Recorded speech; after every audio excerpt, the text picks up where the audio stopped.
let's go to Jeremiah in Seattle. Welcome to the Line of Fire. Thank you, and good afternoon, Dr. Brown. Good afternoon. I was looking at the perhaps difference of opinion between keeping the Old Testament laws out of obedience versus having kind of moved past that in today's age through Jesus. Because my church and we've been studying the Old Testament laws and trying to follow them for obedience, not for salvation, because I believe you and I agree on that salvation is only by grace through our faith. Yes, so clearly the New Testament does not call all believers to live by all the commands of the Sinai covenant. Quite clearly, quite emphatically. It does not. What verses would you point to? Because I've been studying for quite a while, and every time I read verses, I see that it's pretty clear that we should be. Okay, first thing, Acts 15 is a decisive command. And when the question came up, it was the perfect time to say it. And God made clear that the Gentile believers were not required to keep all of the Sinai covenant. And you've got to try to read something into that to make it say other than it says. That's the first place I start. Do you believe that verse is for just simple obedience, or is that specifically for salvation, as is described in the very beginning? It's addressing what do they need to do. And are you saying for salvation? Wait, hang on. Are you saying for salvation that a Gentile believer? I believe Acts 15. I believe Acts 15 is talking about the necessary things to do for salvation. So that's what I'm asking you. All right, but hang on, Jeremiah. You wanted my help here, right? Correct? Yeah. All right. You wanted my input. So allow me to address this. You're telling me that in order to be saved, so Acts 15 is telling you that there's certain dietary laws that you have to keep in order to be saved. That's what you're saying? No. All right. Well, okay. So then Acts 15 is not just about salvation. No. Sorry. In Acts 15, from what I can see, the circumcision party was saying they believe that you must do all these works, including circumcision, to be saved. And because the Gentiles who had received the Holy Spirit received that fire, were they saved the moment they received the Holy Spirit? Yeah. Okay, so this is not what they need to do to be saved.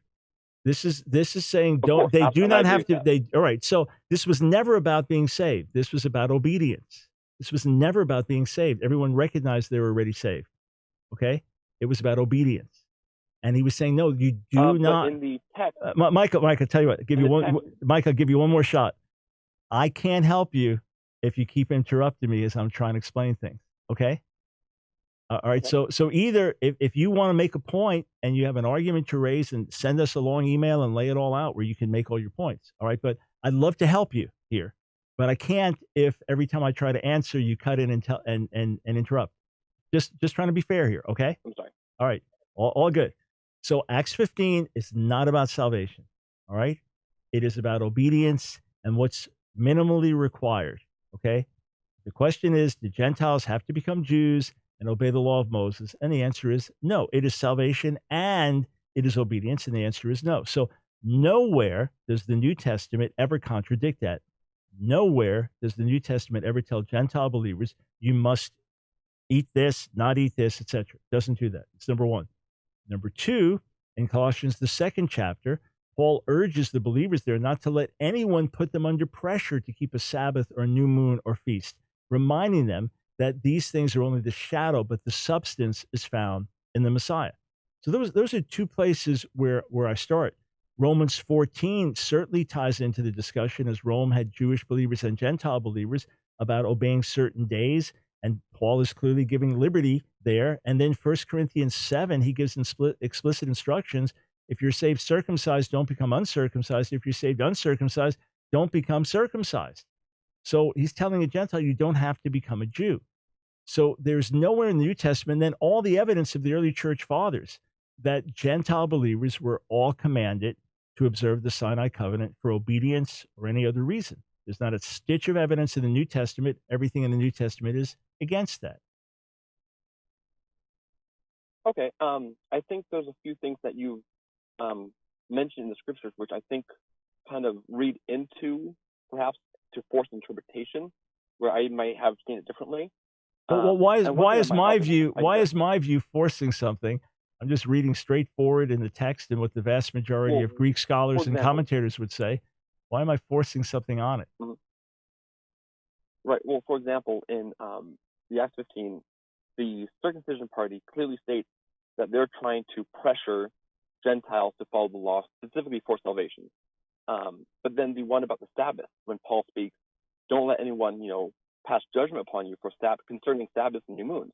You put in the fact that don't let anyone pressure you to keep them, where it could be seen as don't let anyone pressure you because you keep them, because it simply says don't let anyone pressure you concerning them. Right, but the whole context, I'm not reading something in. The whole context is a warning about laws and regulations and things that have to do with this age. And that's why he says that's only the shadow. The substance is found in the Messiah and Romans 14 as well. But hey, Okay. look, bottom line, and I want to, I've taken extra time, but I've addressed this endlessly. I'll say it again. There is nothing, not a stitch of evidence in the New Testament that commands Gentile believers to keep the Sinai covenant for obedience. Hebrews 7 explicitly tells us there have been changes. Romans 7 tells us we walk by the new way of the Spirit. There is a new and better covenant. Things have changed in terms of a fulfillment because of the Messiah coming into the world. And many people get into bondage to this. The other thing is, nowhere among the church fathers do you have any hint that all the Gentile believers were living by the Sinai covenant. In fact, when Jewish believers continued to live as Jews, a lot of the Gentile believers didn't understand it because it was different than the way the others were living. Hey, Jeremiah, let's stay in the word. If we come to different conclusions, we do.